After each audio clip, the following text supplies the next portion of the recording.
On va donc continuer avec la paroi et on va voir les articulations costo-vertébrales. Donc, sur une côte typique, on se rappelle, le corps de sa vertèbre adjacente s'articule par l'intermédiaire de la tête de la côte. Okay, donc nous avons la tête ici, ça va donc s'articuler au niveau de la tête de la côte. Et le processus transverse de la même vertèbre par l'intermédiaire de l'articulation costo-transversaire.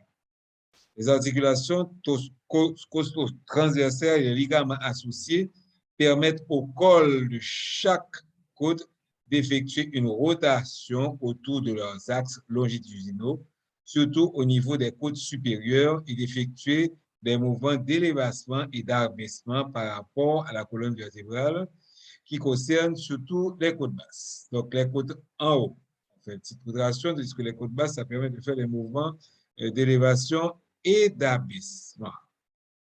Les mouvements combinés des côtes par rapport à la colonne vertébrale sont essentiels pour modifier le volume de la cage thoracique pendant l'articulation.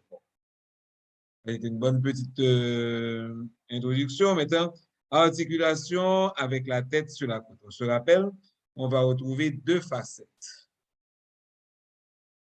Donc, les deux facettes de la tête de la côte s'articulent avec la facette supérieure, ici, du corps de la vertèbre correspondante et la facette inférieure du corps de la vertèbre sous-jacente. Cette articulation est divisée en deux compartiments synoviaux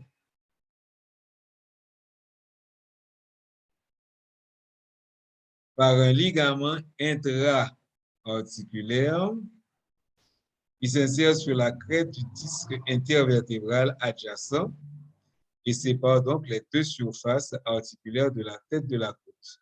Les deux compartiments synoviaux et le ligament sont entourés d'une capsule articulaire. Donc ici, nous avons les deux compartiments synoviaux qui sont entourés d'une capsule articulaire de la tête et de la colonne vertébrale.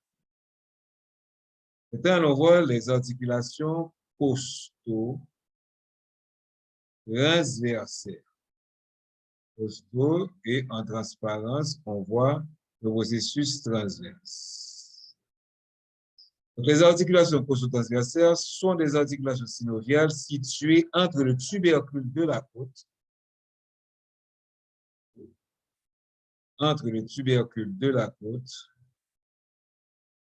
et le processus transverse de la vertèbre correspondante. La capsule qui entoure de ça.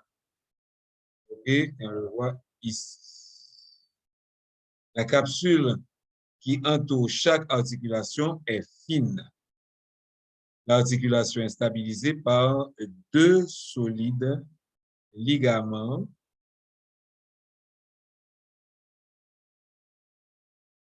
extracapsulaires qui s'étendent entre le processus transverse et la côte sur les faces médiales et latérales de l'articulation. L'articulation ici, la partie latérale ici et la partie médiane. Donc, du côté médian, on va trouver le ligament costo-transversaire. Tandis que du côté latéral, on va trouver le ligament costo-transversaire latéral, qui lui se tend entre la pointe du processus et le processus transverse jusqu'à la zone rugueuse non articulaire du tubercule. On se rappelle, tout ça c'est le tubercule. Il y a une partie articulaire et une partie non articulaire. OK. Ensuite, on va retrouver un troisième ligament, qui est le ligament costo-transversaire supérieur qui s'insère sur la surface supérieure du col, de la côte. Donc, on a une surface supérieure ici, et là, nous avons une surface inférieure. Donc, c'est sur la surface supérieure du col de la côte et se prolonge jusqu'au niveau du processus transverse de la vertèbre sous-jacente. Les articulations costo-transversaires autorisent de petits mouvements de glissement. Maintenant, au niveau des côtes. Je ne vois pas si vous voyez bien au niveau des côtes. On va essayer d'agrandir ça. Voilà. Donc, au niveau des côtes.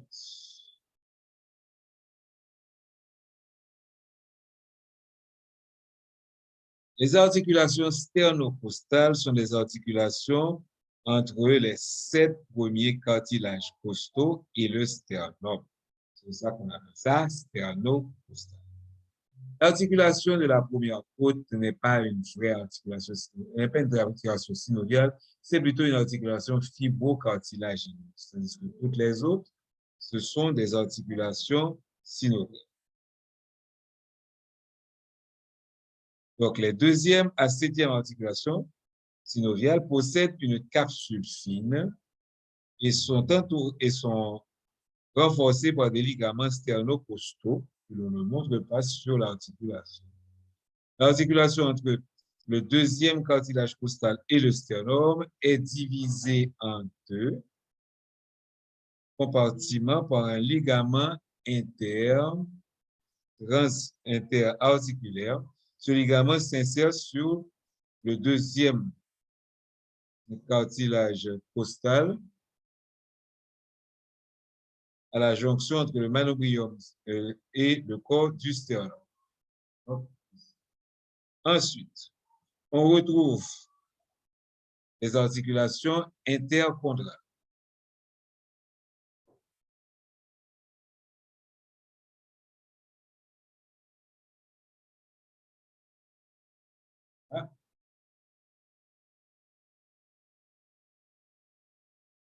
Et entre les cartilages costaux des côtes adjacentes, principalement entre les cartilages costaux des 7e, 8e, 9e et 10e, mais aussi entre les cartilages costaux des 5e et 6e.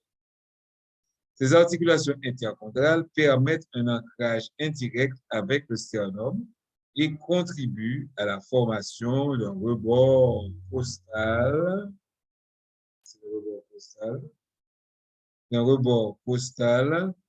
inférieures lisses. Elles sont habituellement synoviales et leur fine capsule fibreuse est renforcée par des ligaments intercostaux.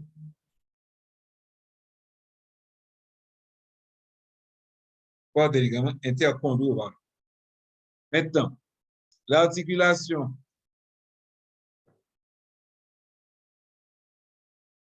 sauf ici.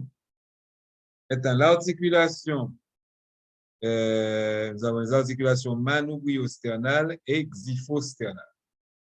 Les articulations entre le manubrium et le corps du sternum et entre le corps du sternum et le processus xyphoïde sont habituellement des symphyses, donc unis par du cartilage fibreux. Seuls de petits mouvements angulaires sont possibles entre le manubrium et le corps du sternum pendant la respiration. L'articulation entre le corps du sternum et le processus xyphoïde s'ossifie avec l'âge.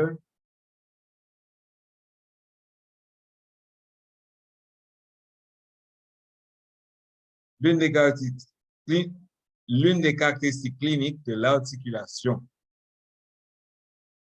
manubrio-sternale, c'est qu'elle va marquer plusieurs limites. Okay? Elle peut être facilement palpée. Okay? Ceci est possible parce que le manubrium a normalement une angulation postérieure par rapport au corps du sternum, formant l'angle sternal important du point de vue clinique. Pourquoi? Parce que ce relief marque la localisation de la deuxième côte. La première côte n'étant pas palpable. Okay? Et elle est cachée par les tissus de la base du.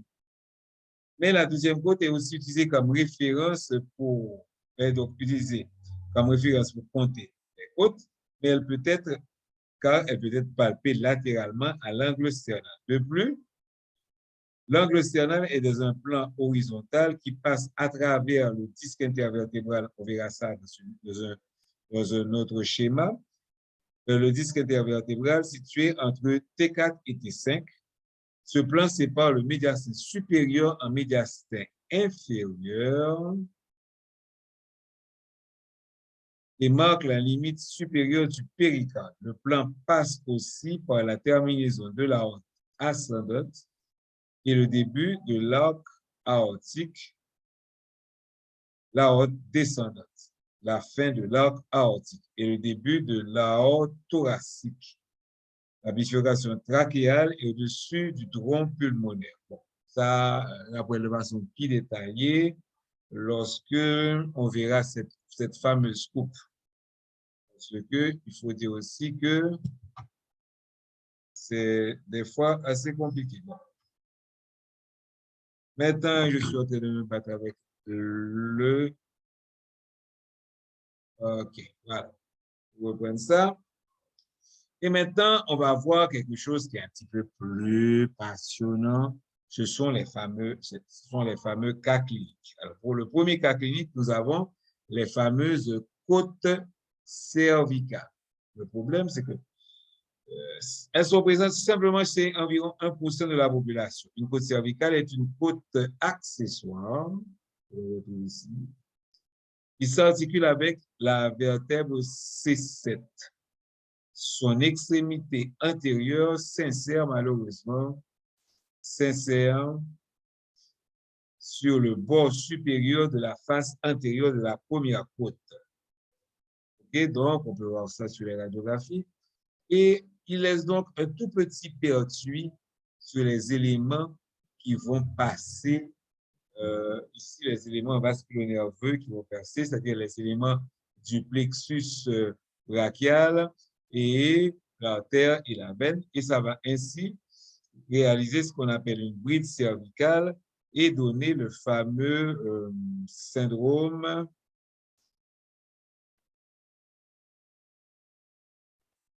ce qu'on appelle ça le syndrome du défilé thoracique.